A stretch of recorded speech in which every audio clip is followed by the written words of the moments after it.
Hey everybody, and welcome to the exercise solutions for the notebook, selecting subsets of data from DataFrames with iloc.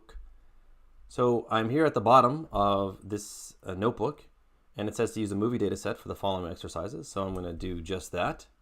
I'm going to read in the movie data set, and then continue down over here. So it says select the rows with integer location 10, 5, and 1. So it says rows, I might as well just use that variable rows and make a list, 10, 5, and 1. So movie dot, so this is integer location, that's what it says, and that's exactly what iloc is used for. So rows comma calls, so the rows come first. So it's going to select rows 10, 5, and 1, along with all of the columns. And again, that is optional, so you could just do rows. All right, moving on to the next one. Select the columns with integer location 10, 5, and 1. All right, well, we can easily do this. We'll just make another variable called calls. We'll say 10, 5, and 1. And now we can do movie.iloc again. And this time, the rows, we're going to select all of them. And then we will just simply place the calls list right here. So this will select the columns with integer location 10, 5, and 1.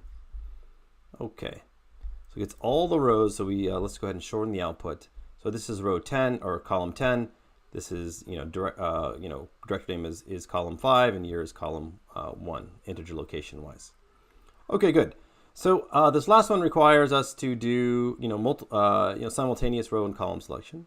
So it says select rows with integer location 100 to 104, along with the column integer location 5. Okay, so let's do this.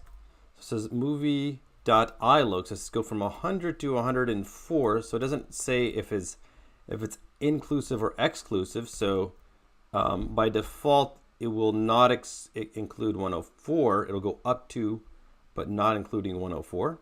And it says column integer location 5. So we can just do this. And since it's only getting a single column, it's going to return a series. So notice that this is a series and not a data frame. Now, if you wanted to include the 104th, index, then you would have to bump up this one by 1. You can also choose to return a data frame and not a series by putting a list of a single item list over here to get technically a data frame, a one column data frame. All right, so that does it for the exercises for the notebook, selecting subsets of data from DataFrames with iloc.